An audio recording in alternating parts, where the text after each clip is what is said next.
एक लड़की जिसे लाखों लोग चाहते थे, करोड़ों फैंस जिनके दीवाने थे, लेकिन वो चाहती थी एक ऐसे शख्स को जो पहले से किसी और का था। ये सिर्फ एक अधूरी मोहब्बत की कहानी नहीं है, ये है पावर, पब्लिक परसेप्शन और एक आइकॉनिक एक्ट्रेस की अंदरूनी जंग की कहानी। रेखा और बच्चन फैमिली की वो गाथा जो पर्दे से ज्यादा पर्दे के पीछे चली। क्या ये सब सिर्फ एक तरफा प्यार था या फिर कुछ और? चलिए जानते हैं पूरी कहानी, बिना फिल्टर, सिर्फ सच्चाई।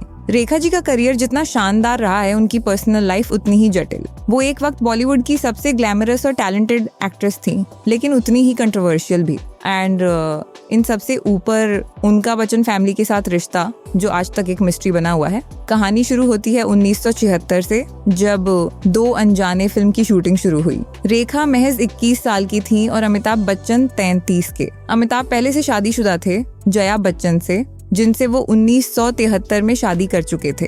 इसी फिल्म के सेट पर रेखा और अमिताभ के बीच नजदीकियां बढ़ी। धीरे धीरे ये सिर्फ स्क्रीन रोमांस नहीं रह गया, अफवाहें रियल लाइफ तक पहुंच गईं। लेकिन क्या ये अफेयर सिर्फ रेखा की गलती थी? नहीं, क्योंकि अमिताभ भी उस वक्त एक फादर थे। अभिषेक बच्चन का जन्म फरवरी 27 में हुआ, यानी जब फिल्म की शूटिंग चल रही थी। जया या तो प्रेग्नेंट थी या उनकी बेटी श्वेता बहुत ही छोटी थी। उस दौर में एक शादीशुदा आदमी का इस तरह से इन्वॉल्व होना बिल्कुल गलत था। रेखा को भी सब पता था, फिर भी उन्होंने खुद को इस रिश्ते में झोंक दिया।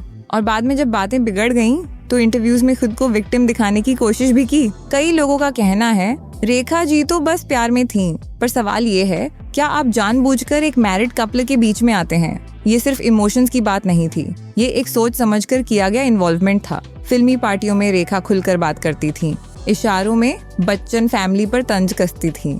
1980 में नीतू कपूर की शादी में रेखा ने सिंदूर लगाकर एंट्री ली, जबकि वो किसी की पत्नी नहीं थी।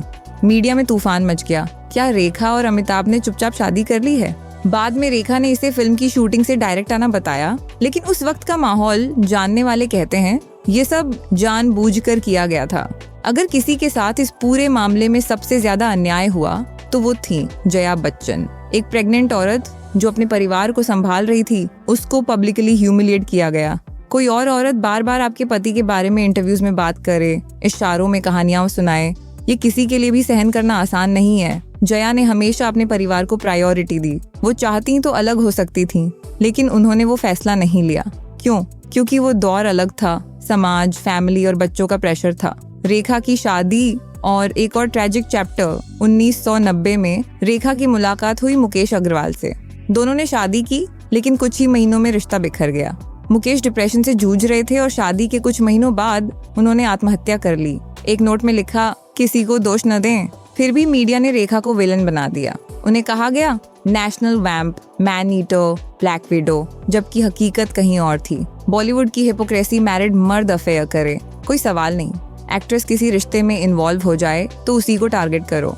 सुभाष घई, अनुपम खेर जैसे लोगों ने रेखा के खिलाफ कमेंट्स दिए, लेकिन उन मर्दों को बचा लिया जिन्होंने भी एथिकल बाउंड्री तोड़ी थी। रेखा का नाम जितेंद्र, अक्षय कुमार, विनोद मेहरा जैसे लोगों से जुड़ा और इनमें से कई मैरिड थे। 1986 में रेखा की लाइफ में आई फरजाना, उनकी सेक्रेटरी और मैनेजर। तब से लेकर आज तक वो साथ हैं।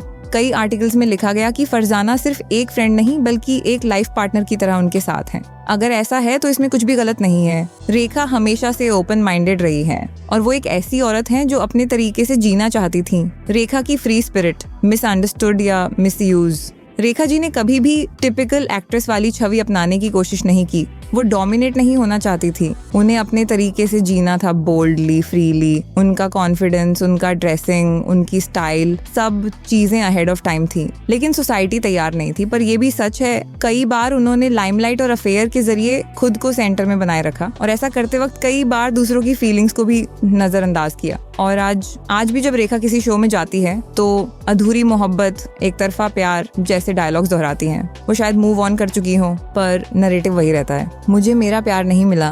पर क्या ये सच्चाई है या वो अधूरा प्यार अधूरा नहीं था, बल्कि गलत वक्त, गलत इंसान और गलत तरीकों से निभाया गया रिश्ता था? तो अब सवाल आपसे, क्या रेखा सच में एक विक्टिम थी या फिर वो खुद भी उन गलतियों में शामिल थी जिनकी वजह से उनकी लव लाइफ इतनी कॉम्प्लिकेटेड हुई? क्या अमिताभ रेखा की कहानी को ग्लोरीफाई करना चाहिए जबकि उसमें चीटिंग, इग्नोरेंस और पब्लिक हर्टिंग जैसी चीजें थी? कहानी तो सबको पसंद आती है, लेकिन जब असलियत सामने होती है तब सच्चाई थोड़ी कड़वी लगती है। रेखा जी का करियर लाजवाब था, लेकिन पर्सनल लाइफ एक रोलर कोस्टर। तो आप क्या सोचते हैं, क्या वो सिर्फ मिसअंडरस्टूड थी या फिर सिचुएशंस की मैनिपुलेटर?